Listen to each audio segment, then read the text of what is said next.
चिंचवड महानगरपालिकेच्या इतिहासात अतिशय धक्कादायक घटना घडली आहे।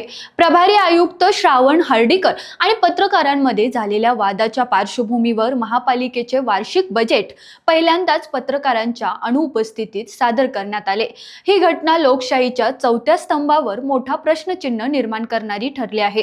अर्थसंकल्प सादर होण्यापूर्वी पत्रकार नेहमीप्रमाणे सभागृहात बसले होते, मात्र आयुक्तांनी पत्रकारांनी मागे सरकावे आणि त्या जागी अधिकारी बसावेत अशी सूचना केली। इतकेच नव्हे, अर्थसंकल्प सादर झाल्यावर मी पत्रकारांशी बोलेन असे सांगत त्यांनी अप्रत्यक्षपणे पत्रकारांना बाहेर जाण्याचे संकेत दिले।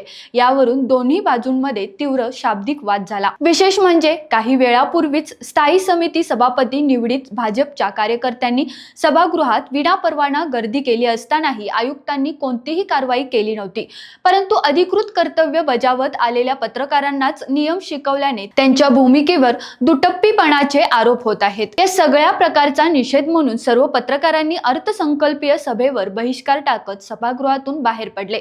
परिणामी महापालिकेच्या इतिहासात प्रथमच माध्यम प्रतिनिधींच्या अनुपस्थितीत वार्षिक अर्थसंकल्प सादर केल्याची नोंद झाली। प्रशासनाच्या या भूमिकेमुळे लोकशाहीवरील विश्वासाला तडा जात असल्याची भावना व्यक्त होत आहे। अशाच पुण्यातील महत्त्वपूर्ण अपडेट पाहण्यासाठी रोकटोक महाराष्ट्र न्यूज चॅनेलला सबस्क्राइब करा, लाईक करा आणि शेअर करा।